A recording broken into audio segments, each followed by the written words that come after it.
What's up, everybody? This is MJ coming to you live today from my mobile office, which means the inside of my car. I couldn't make it back to my studio in time, but I did not want to miss out on our appointment to talk about this all important topic of how to deal with having a fear of failure. I hope you guys can hear me. I have these earbuds on.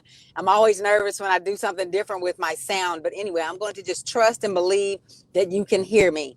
So I titled this How to Make Fear of Failure Your Vitamin because I hear fear of failure as a reason that stops so many people from moving forward with their dreams. So many Black women from moving forward with their dreams of owning their own boutique or their own retail shop. Fear of failure meaning, what if the boutique doesn't get any business? What if I'm not able to build enough business so I can quit my job? What if nobody buys from me? What if I'm not able to build a following? And there's a lot of focus on things not working and what if that happens. And the first thing I want to talk about is that most of the time, and you may have found this to be true in your life, most of the time, the thing that we fear the most actually is never as bad as we thought it would be when the thing we fear comes to pass. So sometimes you might be afraid to try something new. Maybe it's riding on a ride at the amusement park or trying a new food. And you think about it and you think about it all this for months and years before you actually try it. And you build up in your mind all of these scenarios about what could happen when you do it. And you're afraid of it and you let that fear fuel you. But after you actually do the thing, it's usually not as bad as what you thought it was going to be. So fear of failure works the same way. If you have focused on a fear of failure to where it has paralyzed you from moving forward, what you have to do is first to figure out what failure looks like. What does it mean for me to fail? Does it mean that I am a failure or that the business, the boutique is a failure? That distinction right there is a huge that is a huge distinction, because a lot of times why you're afraid of failing is because you consider yourself a failure just because nobody buys from you in your shop, or because you never are able to get it off the ground, or because you will have to stay having a part-time boutique for a long period of time, or whatever that looks like. And if you look at that as you personally failing, there's no wonder why you are resistant to doing the very things that you need to do to have the success that you want. You have to learn how to distinguish a difference between you failing and being a failure and the business just not doing well. Because for me, I have chosen to define failure in a way where I always win.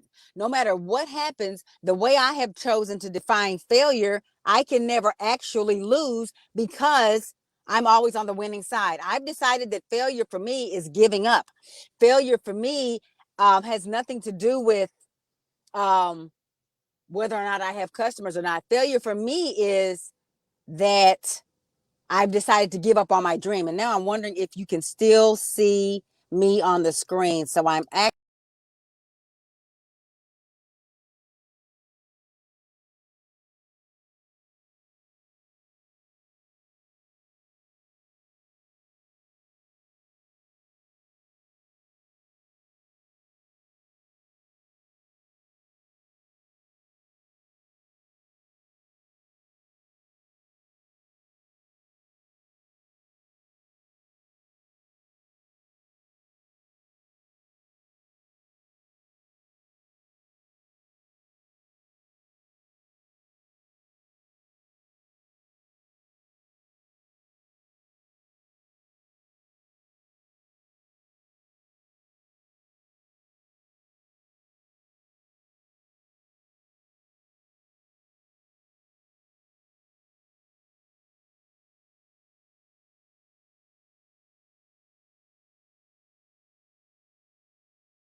okay. I think I'm back. Okay, so anyway, we were talking about redefining failure so that you always win. You get to decide what it means for you to fail in such a way that you don't fear it. If giving up on your dream or staying stuck at the job that you hate is what you fear the most, then, and that's what failure looks like, and you're more afraid of staying stuck where you are than of moving forward, that is when fear of failure can become your vitamin. Your vitamin is whatever it is that energizes you, that pushes you forward, that motivates you. For anybody out there that takes a multivitamin every day, and you take a really high quality one to where you can tell a difference in how you feel, whether you've taken the vitamin or not, you know what I'm talking about. Fear can be the same way. Fear of failure can be the same way, but it comes down to deciding what failure looks like. So for you, does failure mean that you're not good enough? Does failure mean that your product is not good enough? Does failure mean that nobody's going to buy from you? Does failure mean that you're a loser? Does failure mean that your mother was right about you? Does failure mean that you lost all the money that you put into your business? If that's the case, then no wonder you're afraid of it. You need to redefine what it looks like. And really, what's going to help you with that is to also decide what you want and what you don't want. And most of the time, if you're honest about where you are right now and the situation you're in, whether it's with your job, whether it's financially, whether it's health wise, relationship wise, all of that can be affected by you not walking in your purpose of having your boutique or your shop. If you look at that, you're really more afraid of staying stuck there. But you've told yourself you're afraid of trying and not getting the results you want right away. But that doesn't make any sense. Think about how you feel on Monday when you're about to go back to work after the weekend, and how you feel on today when you're in the last few hours of being able to have a couple of days off.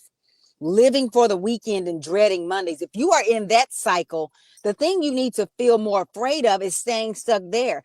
Failure is actually where you are now, not where you could possibly be if you launch your boutique and nobody buys anything from you the first few months. Because guess what? If you have a decent product and you treat people right and you market it the right way and you stay consistent, you will make money. You will be able to sell whatever it is you're trying to sell eventually, right? But if you look at it as, if I have a launch, if I launch my boutique and nobody buys from you and me in the first couple of weeks, I'm a failure. Then you're never going to have the motivation and the impetus to move out of your comfort zone. Because even though you may not like where you are, I've had clients that absolutely hate their jobs with a passion. Some of my clients have dealt with financial struggles for so long, and the idea of staying stuck there another year is deplorable to them.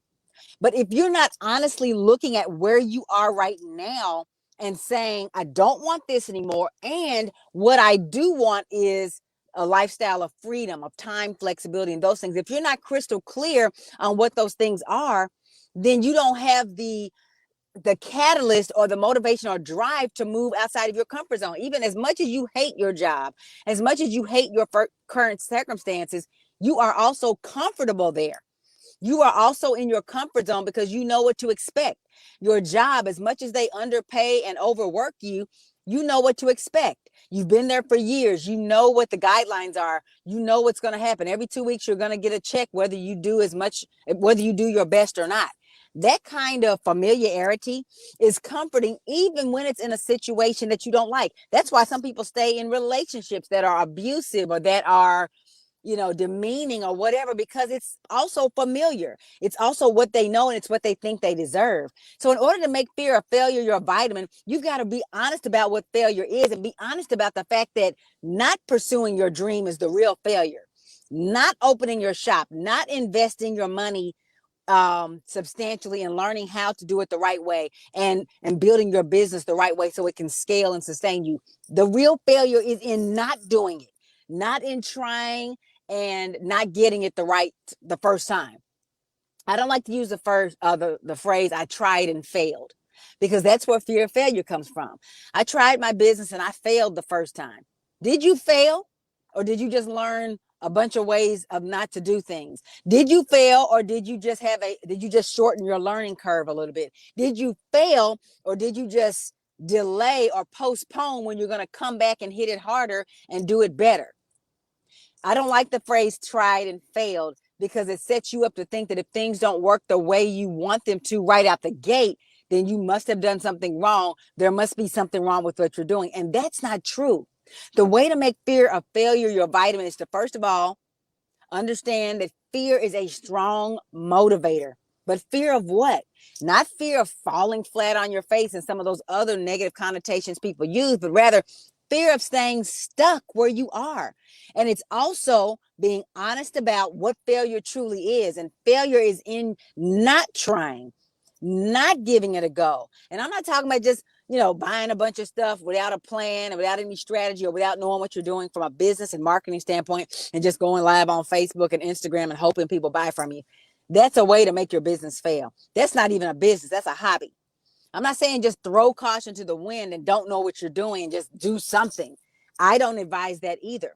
But sitting at home and waiting for the feeling of comfort to come and for all of the fear to leave before you get started, that's never going to happen. Everybody who is successful is afraid to some extent every day of their lives, even millionaires. Why? The more money you make, the more money you can lose in a deal. So somebody that makes $1 million a month, well, they're having to spend half of that to make that money sometimes. And they don't want to lose $500,000, but they do it anyway. Fear becomes your vitamin when you determine in your mind, I'm going to be afraid, I'm going to feel the fear, and I'm going to do it anyway. When you get to the point where you can conquer your fear and don't let it stop you, but rather fuel you to move forward, that's where you're going to have astronomical success in your life.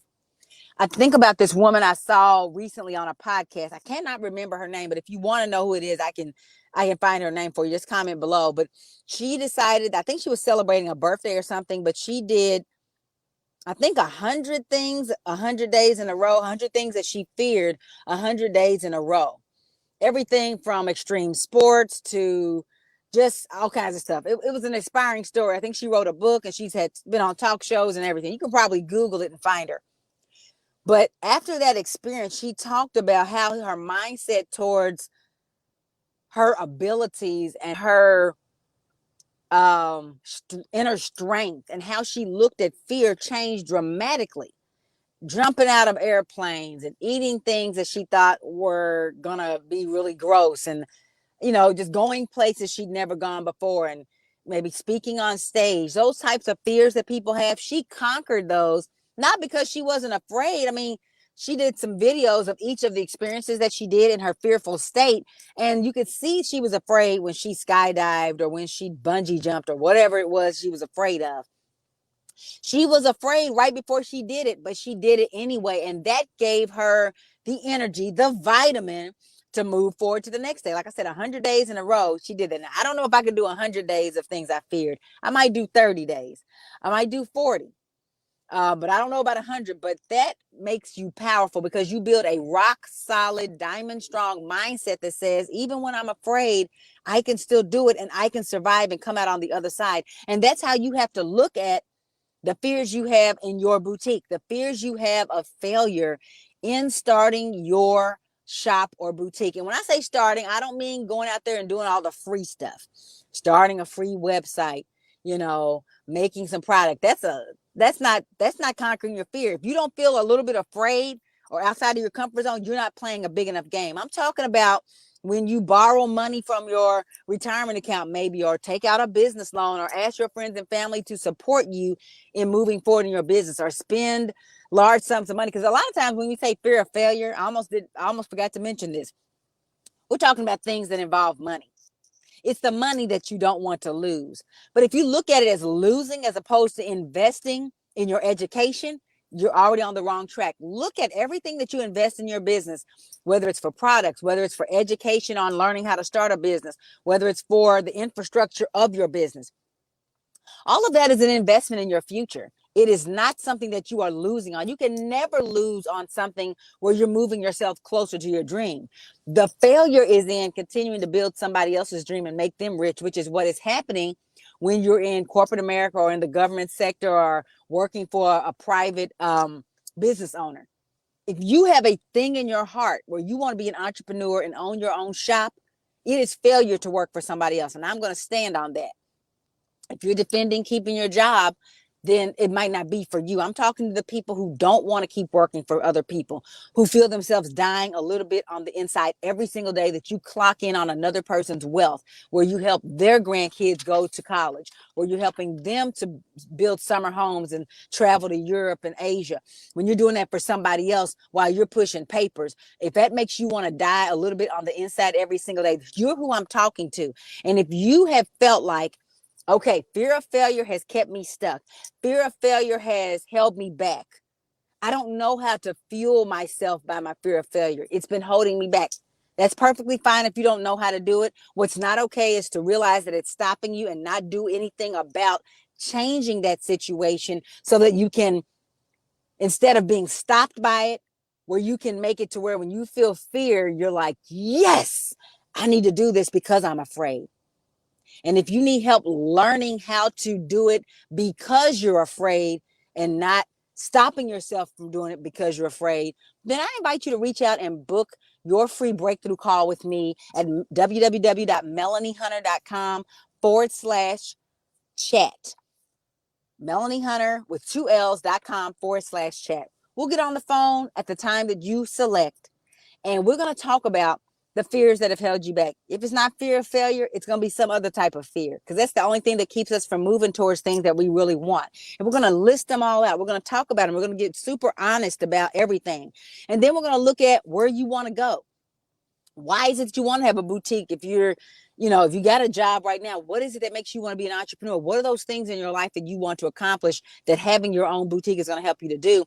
And then we're going to map out a game plan to get you there as quickly and as profitably as possible. And if it's a fit for us to work together, we're going to get you started that day on moving towards your dream. There's no time like the present to overcome fear of failure and move towards your dream. But it starts with realizing that you're never going to not be afraid, and it's never going to be a perfect time. It's never going to be a time when you're not afraid or when you're comfortable with it. I was talking to a woman a few weeks ago, and she was like, well, I don't feel comfortable investing in myself. Well, you're never going to feel comfortable with it. If it was about comfort, everybody would be doing it.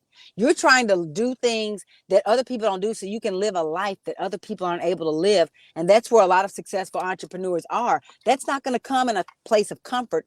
It's not going to come in a place where there's no fear. It's going to come in a place of discomfort and fear, where you say, I'm going to do it anyway. And if you need help learning how to do that, you need to talk to somebody who has mastered that and can help you to master that as well, and help you to build the boutique of your dreams step by step, one move at a time, where you are confident that you are moving in the right direction, because that's really what it's about.